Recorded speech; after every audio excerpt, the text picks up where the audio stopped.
नमस्कार साथियों, हिंदी साहित्य चिंतन में आपका स्वागत है। आज का हमारा विषय है जयशंकर प्रसाद की लिखी हुई कहानी पुरस्कार। पुरस्कार उनकी बहुत ही प्रसिद्ध कहानी है। इस कहानी में हमें प्रेम और कर्तव्य के बीच द्वंद्व देखने को मिलता है और प्रेम और कर्तव्य की जीत और बाद में प्रेम का साथ दोनों दिखाए गए हैं। कहानी की पृष्ठभूमि इतिहास से ली गई है। आज़ादी से पहले भारत छोटे छोटे खंडों में भारत बटा हुआ था। अपने अपने खंड को ही लोग अपना राष्ट्र समझते थे। जैसे मगध और कौशल दोनों अलग अलग अपने को स्वतंत्र देश मानते थे। कहानी के पात्र इस तरह से है। मधुलिका कहानी की नायिका है। अरुण मगध का राजकुमार कहानी का नायक। कौशल नरेश और सिंह मित्र मधुलिका का पिता है। कौशल का एक वीर सैनिक था। कहानी की शुरुआत कौशल राज्य से होती है। कौशल में एक उत्सव मनाया जाता था जो कृषि से संबंधित था। राज्य में से किसी एक किसान की भूमि को चुन लिया जाता था। राजा एक दिन के लिए किसान बनते थे। चुनी हुई भूमि पर वह हल चलाते थे। जिस किसान की वह भूमि होती थी, पुरस्कार स्वरूप उसे उस भूमि का 4 गुना मूल्य दिया जाता था। जहाँ से कहानी की शुरुआत होती है वो उसी उत्सव का दिन है जब राजा की सवारी निकली जा रही है और यह कृषि उत्सव मनाने के लिए सभी उत्सुक हैं। आइए हम विस्तार पूर्वक देखते हैं। साथियों, अगर आपने अभी तक चैनल को सब्सक्राइब नहीं किया तो सब्सक्राइब कर लें ताकि आगे आने वाली वीडियो आपको मिलती रहे। आइए विस्तार से कहानी पढ़ते हैं। आर्द्रा नक्षत्र आकाश में काले काले बादलों की घुमड़, जिसमें देव दुदुम्बी का गंभीर घोष। आर्द्रा नक्षत्र 27 नक्षत्रों में से छठा नक्षत्र होता है जो आषाढ़ महीने के शुरुआत में पड़ता है। इस नक्षत्र में वर्षा और कृषि का होना दोनों अच्छे माने जाते हैं। प्राची के एक निर्भय कोने से स्वर्ण पुरुष झांकने लगा था। देखने लगा महाराज की सवारी। जयशंकर प्रसाद मूल रूप से कवि हुए हैं, अतः उनकी कहानियों की भाषा भी काव्यमयी हो जाती है। उनकी लगभग सभी कहानियों में प्रकृति की सुंदर छटा देखने को मिलती है। इस कहानी में भी प्रकृति का सुंदर चित्रण साथ साथ में किया गया है। प्राची होता है पूर्व दिशा, जहाँ से आकाश स्वच्छ था, जहाँ बादल नहीं थे, वहाँ से सूरज झांकने लगा और ऐसे लग रहा था मानो वह भी महाराज की सवारी निकलती हुई देख रहा हो। शैलमाला के अंचल में समतल उर्वरा भूमि से सौंधी बास उठ रही थी। नगर तोरण से जयघोष हुआ। भीड़ में गजराज का चामरधारी सूंड उन्नत दिखाई पड़ा। वह हर्ष और उत्साह का समुद्र हिलोरें भरता हुआ आगे बढ़ने लगा। प्रभात की हेम किरणों से अनुरंजित नन्ही नन्ही बूंदों का एक झोंका स्वर्ण मल्लिका के समान बरस पड़ा। हेम किरणें, सुनहरी किरणें। सुबह का वह दृश्य जब एक तरफ से सूर्य भी निकल रहा होता है, धूप हो रही होती है और दूसरी तरफ से बूंदें भी पड़ रही हैं। तो जब सूर्य की किरणें बूंदों पर पड़ती हैं तो ऐसे लग रहा है जैसे सोने के मोतियों की वर्षा हो रही हो। मंगल सूचना से जनता ने हर्ष ध्वनि की। रथों, हाथियों और अश्वरोहियों की पंक्ति थी। दर्शकों की भीड़ भी कम न थी। गजराज बैठ गया। सीढ़ियों से महाराज उतरे। सौभाग्यवती और कुमारी सुंदरियों के 2 दल आम्र पल्लवों से सुशोभित मंगल कलश और फूल, कुमकुम तथा खीलों से भरे थाल लिए मधुर गान करते हुए आगे बढ़े। महाराज के मुख पर मधुर मुस्कान थी। पुरोहित वर्ग ने सब सत्यायन किया। इस उत्सव को शुरुआत करने से पहले पुरोहितों ने मंत्र उच्चारण किया।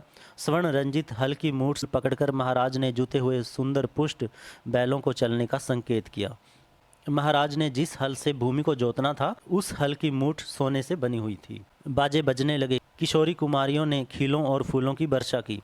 कौशल का यह उत्सव प्रसिद्ध था। एक दिन के लिए महाराज को कृषक बनना पड़ता। उस दिन इंद्र पूजन की धूमधाम होती, गोठ होती। नगर निवासी उस पहाड़ी भूमि में आनंद मनाते। प्रतिवर्ष कृषि का यह महोत्सव उत्साह से संपन्न होता। दूसरे राज्यों से भी युवक राजकुमार इस उत्सव में बड़े चाव के साथ आकर योग देते। मगध का एक राजकुमार अरुण अपने रथ पर बैठा बड़े कुतूहल से यह दृश्य देख रहा था। बीजों का एक थाल लिए कुमारी मधुलिका महाराज के साथ थी।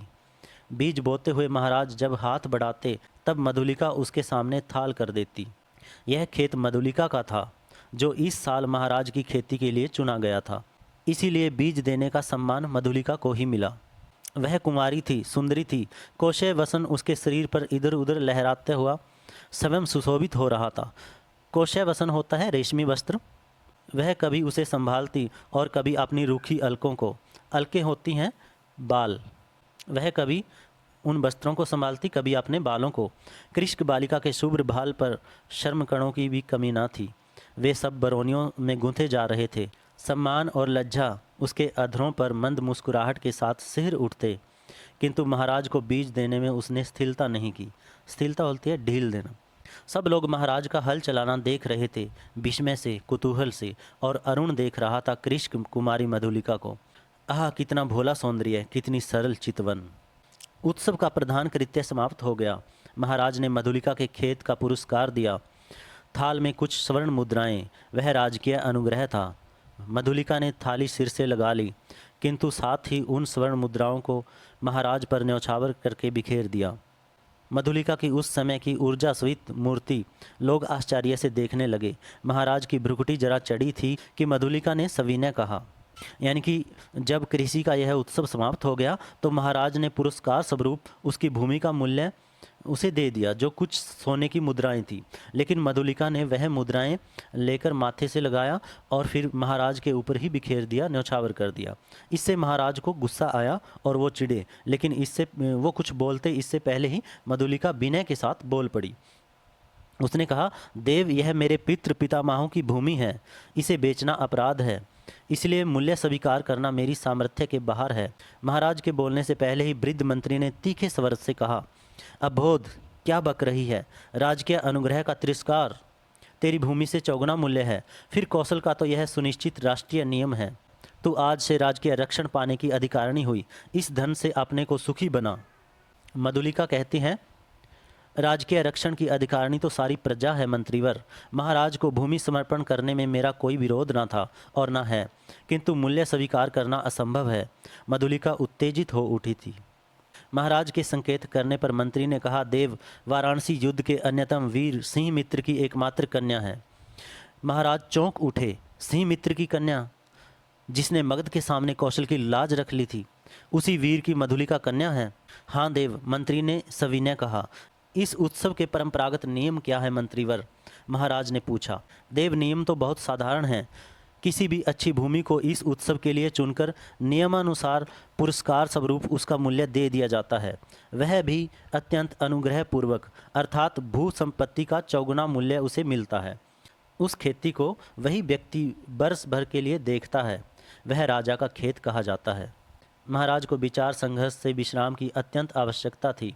महाराज चुप रहे। जयघोष के साथ सभा विसर्जित हुई। सब अपने अपने शिविरों में चले गए, किंतु मधुलिका को उत्सव में फिर किसी ने ना देखा। वह अपने खेत की सीमा पर विशाल मधुक वृक्ष के चिकने हरे पत्तों की छाया में अनमनी चुपचाप बैठी रही। रात्रि का उत्सव अब विश्राम ले रहा था। राजकुमार अरुण उसमें सम्मिलित नहीं हुआ। वह अपने विश्राम भवन में जागरण कर रहा था। आंखों में नींद न थी। प्राची में जैसे गुलाबी खिल रही थी, यानी कि पूर्व की तरफ से सुबह सुबह आकाश गुलाबी हो गया जब सूर्य निकलने वाला था। वही रंग उसकी आंखों में था। सामने देखा तो मुंडेर पर कपोती एक पैर पर खड़ी पंख फैलाए अंगड़ाई ले रही थी। अरुण उठ खड़ा हुआ। द्वार पर सुसज्जित अश्व था। वह देखते देखते नगर तोरण पर जा पहुंचा। रक्षक गण ऊँग रहे थे। अश्व के पैरों के शब्द से चौंक उठे। युवक कुमार तीर सा निकल गया। सिंधु देश का तुरंग प्रभात के पवन से पुलकित हो रहा था। तुरंग होता है घोड़ा।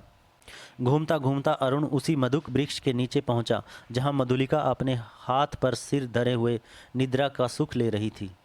अरुण ने देखा, एक छिन्न माधवी लता वृक्ष की शाखा से च्युत होकर पड़ी है। सुमन मुकुलित भ्रमर निस्पंद थे। अरुण ने अपने अश्व को मौन रहने का संकेत किया उस सुषमा को देखने के लिए, परंतु कोकिल बोल उठी। मधुलिका सो रही थी तो अरुण उसका सौंदर्य देखना चाहता था। घोड़े को भी उसने चुप रहने का संकेत किया, लेकिन कोयल बोल उठी, और कोयल का बोलना ऐसे लगा जैसे उसने अरुण से प्रश्न किया, छी, कुमारी के सोए हुए सौंदर्य पर दृष्टिपात करने वाले दुष्ट, तुम कौन? मधुलिका की आंखें खुल पड़ी। उसने देखा एक अपरिचित युवक। वह संकोच से उठ बैठी। भद्रे, तुम ही न कल के उत्सव की संचालकी रही हो? उत्सव? हाँ, उत्सव ही तो था। कल उस सम्मान, क्यों आपको कल का स्वप्न सता रहा है? भद्र, आप क्या मुझे इस अवस्था में संतुष्ट ना रहने देंगे? अरुण ने कहा, मेरा हृदय तुम्हारी उस छवि का भक्त बन गया है देवी। मेरी उस अभिनय की, मेरी विडंबना का। मनुष्य कितना निर्दयी है। अपरिचित, क्षमा करो, जाओ अपने मार्ग। सरलता की देवी, मैं मगध का राजकुमार तुम्हारे अनुग्रह का प्रार्थी हूँ। अरुण को मधुलिका से प्रेम हो गया था। उसी प्रेम की अभिव्यक्ति वह उसके सामने कर रहा है। मेरे हृदय की भावना अवगुंठन में रहना नहीं जानती, उसे अपनी। मधुलिका ने कहा, राजकुमार, मैं कृष्ण वालिका हूँ, आप नंदन बिहारी, और मैं पृथ्वी पर परिश्रम करके जीने वाली। आज मेरी सन्नेह की भूमि पर से मेरा अधिकार छीन लिया गया है। मैं दुख से विकल हूँ, मेरा उपहास ना करो।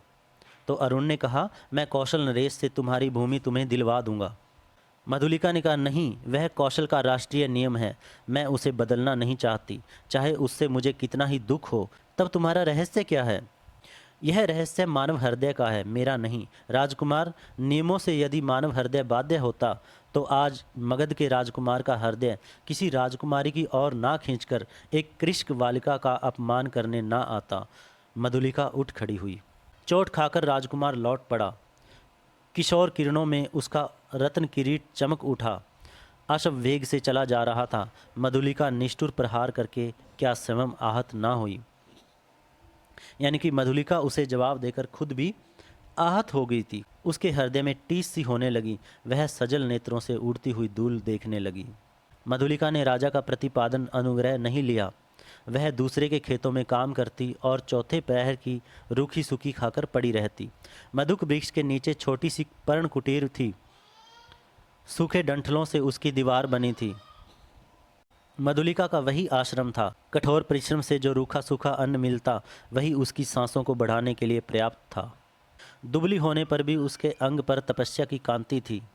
आसपास के कृषक उसका आदर करते। वह एक आदर्श बालिका थी। दिन, सप्ताह, महीने और वर्ष बीतने लगे। कहानी का जो अगला दृश्य है वह सर्दी की ऋतु का है। शीतकाल की रजनी, रजनी होता है रात। मेघों से भरा आकाश, जिसमें बिजली की दौड़ धूप। मधुलिका का छाजन टपक रहा था। ओढ़ने की कमी थी। वह ठिठुर कर एक कोने में बैठी थी। मधुलिका अपने अभाव को आज बढ़ाकर सोच रही थी। जीवन से सामंजस्य बनाए रखने वाले उपकरण तो अपनी सीमा निर्धारित रखते हैं, परंतु उनकी आवश्यकता और कल्पना भावना के साथ बढ़ती घटती रहती है। आज बहुत दिनों बाद उसे बीती हुई बात स्मरण हुई। 2 नहीं 3 वर्ष हुए होंगे। इसी मधुक वृक्ष के नीचे प्रभात में तरुण राजकुमार ने क्या कहा था। 3 वर्ष बाद मधुलिका वही बातें याद कर रही है जब अरुण ने आकर उसे अपने प्रेम की अभिव्यक्ति की थी। वह अपने हृदय से पूछने लगी। उन चाटुकारी शब्दों को सुनने के लिए उत्सुक सी वह पूछने लगी, क्या कहा था? दुख दग्ध हृदय उन सबपन सी बातों का स्मरण रख सकता था, और स्मरण ही होता तो भी इन कष्टों की काली निशा में क्या वह कहने का साहस करता? हाय रे विडंबना! आज मधुलिका उस बीते हुए क्षण को लौटा लेने के लिए विकल थी। दरिद्रता की ठोकरों ने उसे व्यथित और अधीर कर दिया है। मगध की प्रसाद माला के वैभव का काल्पनिक चित्र उन सूखे डंठलों के रंध्रों से नभ में बिजली के आलोक में नाचता हुआ दिखाई देने लगा। खिलाड़ी शिशु जैसे श्रावण की संध्या में जुगनू को पकड़ने के लिए हाथ लपकाता है, वैसे ही मधुलिका मन ही मन कह रही थी। अभी वह निकल गया। वर्षा ने भीषण रूप धारण किया। गड़गड़ाहट बढ़ने लगी। ओले पड़ने की संभावना थी। मधुलिका अपनी जर्जर झोंपड़ी के लिए कांप उठी। सहसा बाहर कुछ शब्द हुआ। कौन है यहाँ? पथिक को आश्रय चाहिए। जिस समय बरसात में मधुलिका अपनी झोपड़ी में बैठी हुई यह बातें सोच रही थी, तो उसकी झोपड़ी के बाहर कोई आवाज़ आई कि यहाँ कौन है? पथिक को, राही को आश्रय चाहिए। मधुलिका ने डंठलों का कपाट खोल दिया। बिजली चमक उठी। उसने देखा एक पुरुष घोड़े की डोर पकड़े खड़ा है। सहसा वह चिल्ला उठी, राजकुमार! तो आज वह उसी के बारे में सोच रही थी, झोपड़ी में बैठी। संयोग से वही राजकुमार अरुण उसके झोपड़ी के बाहर खड़ा था और उसी ने वह आवाज़ लगाई थी और उसी के बारे में वह सोच रही थी। तो अचानक उसे सामने देखकर वह चौंक उठी, चिल्ला उठी, राजकुमार! हाँ, मधुलिका! आश्चर्य से युवक ने कहा। एक क्षण के लिए सन्नाटा सा छा गया। मधुलिका अपनी कल्पना को सहसा प्रत्यक्ष देखकर चकित हो गई। इतने दिनों बाद आज फिर। अरुण ने कहा, कितना समझाया मैंने, परंतु मधुलिका अपनी दयनीय अवस्था पर संकेत करने देना नहीं चाहती थी। उसने कहा, और आज आपकी यह क्या दशा है? सिर झुकाकर अरुण ने कहा, मैं मगध का विद्रोही निर्वासित कौशल में जीविका खोजने आया हूँ। निर्वासित होता है जिसे देश निकाला दे दिया गया हो। मधुलिका उस अंधकार में हंस पड़ी। मगध के विद्रोही राजकुमार का स्वागत करे एक अनाथनी कृष्क बालिका, यह भी एक विडंबना है। तो भी मैं स्वागत के लिए प्रस्तुत हूँ। शीतकाल की निस्तब्ध रजनी, कोहरे से चांदनी, हाड़ कपा देने वाला समीर। निस्तब्धता होती है चुप्पी, रजनी रात, समीर होता है वायु। तो भी अरुण और मधुलिका पहाड़ी गहवर के द्वार पर बट वृक्ष के नीचे बैठे हुए बातें कर रहे हैं। मधुलिका की वाणी में उत्साह था, किंतु अरुण जैसे अत्यंत सावधान होकर बोलता। मधुलिका ने पूछा, जब तुम इतनी विपन्न अवस्था में हो तो फिर इतने सैनिकों को साथ रखने की क्या आवश्यकता है? मधुलिका, बाहुबल तो वीरों की आजीविका है। यह मेरे जीवन मरण के साथी हैं, भला इन्हें मैं कैसे छोड़ देता और करता ही क्या? क्यों? हम लोग परिश्रम से कमाते और खाते। भूल ना करो, मैं अपने बाहुबल पर भरोसा करता हूँ, नए राज्य की स्थापना कर सकता हूँ। निराश क्यों हो जाऊँ? अरुण के शब्दों में कंपन था। वह जैसे कुछ कहना चाहता था पर कह ना सका। मधुलिका ने कहा, नवीन राज्य? ओहो, तुम्हारा उत्साह तो कम नहीं। भला कैसे? कोई ढंग बताओ, मैं भी तो कल्पना का आनंद ले लूँ। कल्पना का आनंद नहीं मधुलिका, मैं तुम्हें राजरानी के समान सिंहासन पर बिठाऊंगा। तुम अपने छिने हुए खेत की चिंता करके भयभीत ना हो। एक क्षण में सरल मधुलिका के मन में प्रमाद का अंधड़ बहने लगा। द्वंद्व मच गया। उसने सहसा कहा, आह, मैं सचमुच आज तक तुम्हारी ही प्रतीक्षा करती थी राजकुमार। अरुण ढिठाई से उसके हाथ को दबाकर बोला, तो मेरा भ्रम था, तुम सचमुच मुझे प्यार करती हो। युवती का वक्षस्थल फूल उठा। वह हाँ भी ना कर सकी और ना भी नहीं। अरुण ने उसकी अवस्था का अनुभव कर लिया। कुशल मनुष्य के समान उसने अवसर को हाथ से न जाने दिया। तुरंत बोल उठा, तुम्हारी इच्छा हो तो प्राणों से पण लगाकर मैं तुम्हें इस कौशल सिंहासन पर बिठा दूं। मधुलिके, अरुण के खड़ग का आतंक देखोगी? मधुलिका एक बार कांप उठी। वह कहना चाहती थी नहीं, किंतु उसके मुंह से निकला क्या? सत्य मधुलिका, कौशल नरेश तभी से तुम्हारे लिए चिंतित है, यह मैं जानता हूँ। तुम्हारी साधारण सी प्रार्थना वे अस्वीकार ना करेंगे। और मुझे यह भी विदित है कि कौशल के सेनापति अधिकांश सैनिकों के साथ पहाड़ी दस्युओं का दमन करने के लिए बहुत दूर चले गए हैं। दस्यु होता है राक्षस या लुटेरे। मधुलिका की आंखों के आगे बिजलियां हंसने लगी। दारुण भावना से उसका मस्तक झंकृत हो उठा। अरुण ने कहा, तुम बोलती क्यों नहीं? जो कहोगे वह करूंगी, मंत्रमुग्ध सी मधुलिका ने कहा।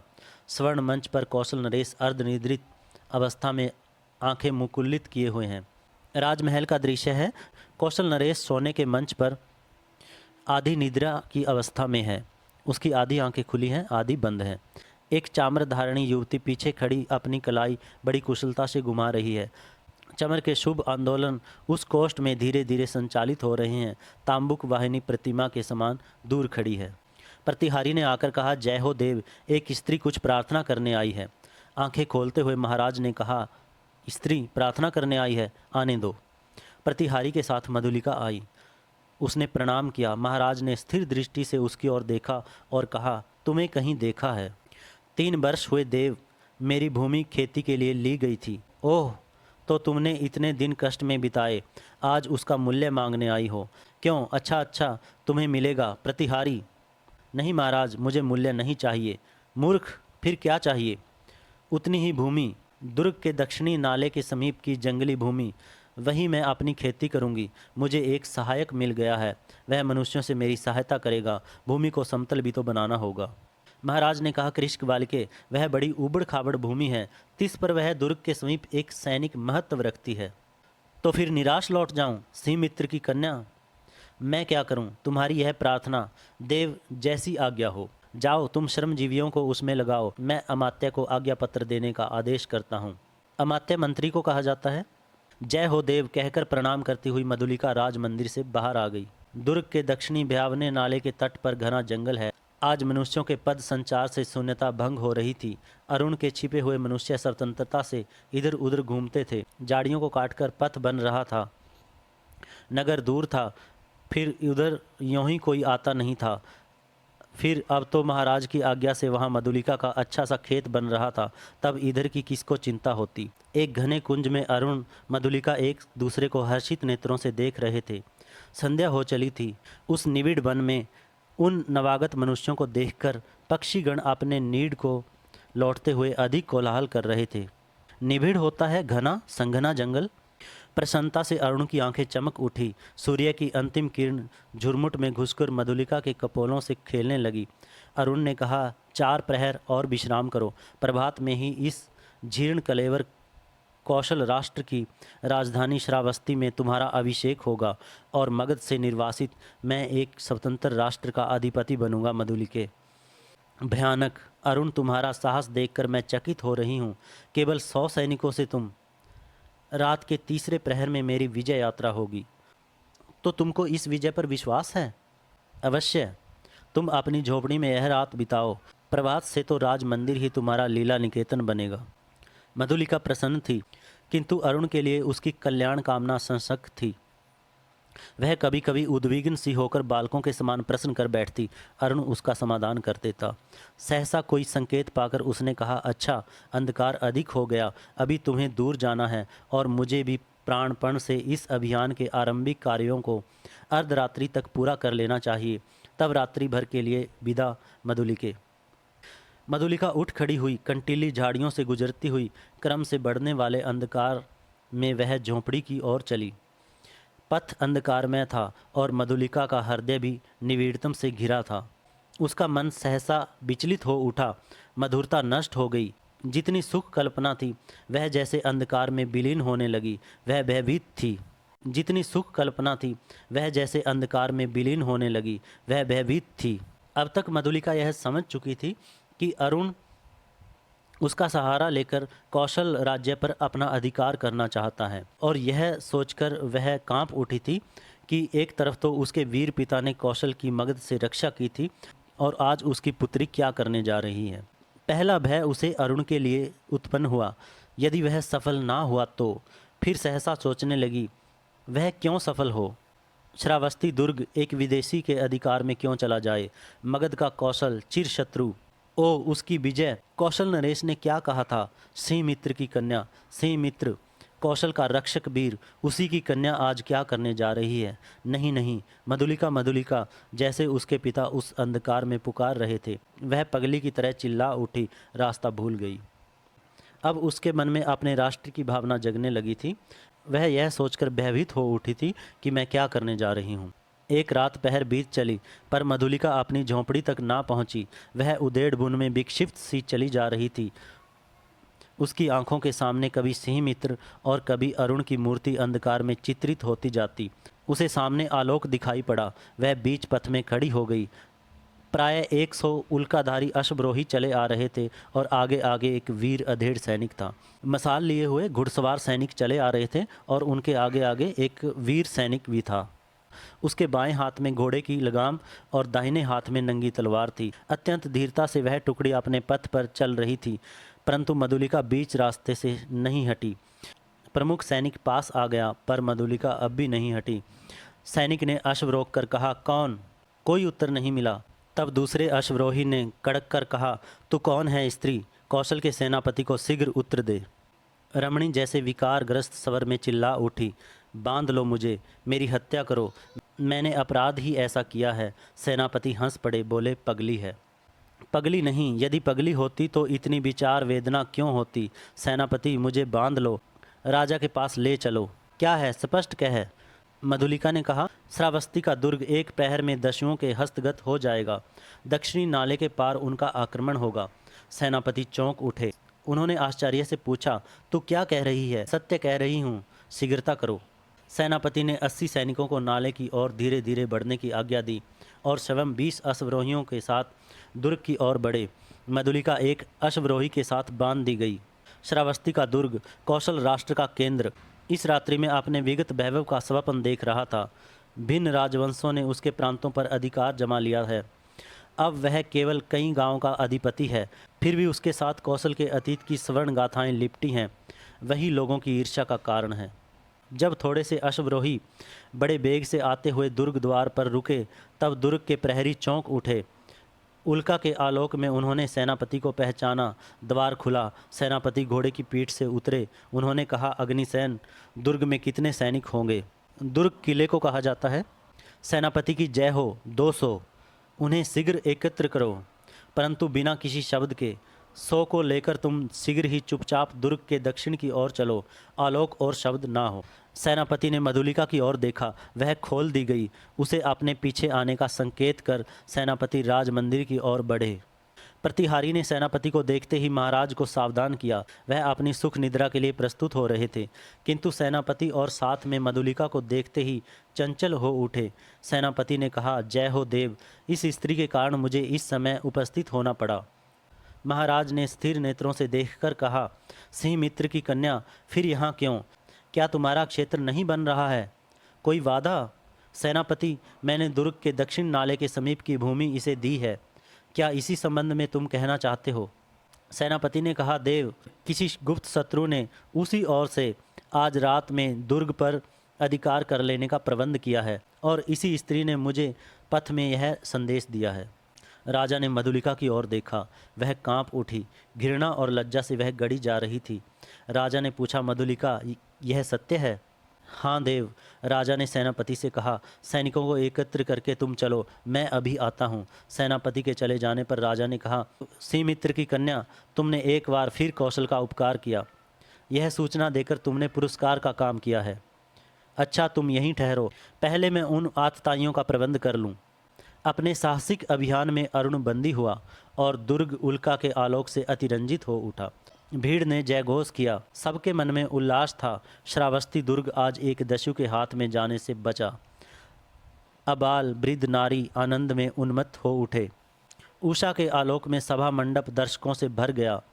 बंदी अरुण को देखते ही जनता ने रोष से हुंकार भरते हुए कहा, वध करो। राजा ने सबसे सहमत होकर आज्ञा दी, प्राणदंड। मधुलिका बुलाई गई, वह पगली सी आकर खड़ी हो गई। कौशल नरेश ने पूछा, मधुलिका, तुझे जो पुरस्कार लेना हो मांग। वह चुप रही। राजा ने कहा, मेरी अपनी जितनी खेती है मैं सब तुझे देता हूँ।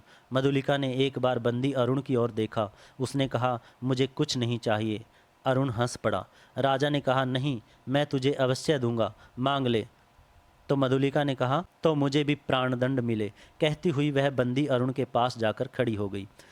तो साथियों, हमने कहानी में देखा कि मधुलिका पहले अपना कर्तव्य निभाती है, जो उसका राष्ट्र के, अपने देश के प्रति कर्तव्य था। अपने देश को किसी दूसरे के हाथों में जाते हुए वह नहीं देख सकी और एक नागरिक का उसने कर्तव्य निभाया। और क्योंकि अरुण से वह सच्चा प्रेम करती थी, इसीलिए बाद में वह अपने प्रेमी के पास जाकर खड़ी हो जाती है और अपने लिए भी प्राणदंड मांगती है। कहानी में हमने देखा कि इसमें प्रेम और कर्तव्य का द्वंद्व दिखाया गया है और प्रेम पर कर्तव्य की जीत दिखाई गई है। साथियों, यह कहानी आपको कैसी लगी कमेंट में ज़रूर लिखिएगा और चैनल को सब्सक्राइब ज़रूर कीजिएगा। धन्यवाद।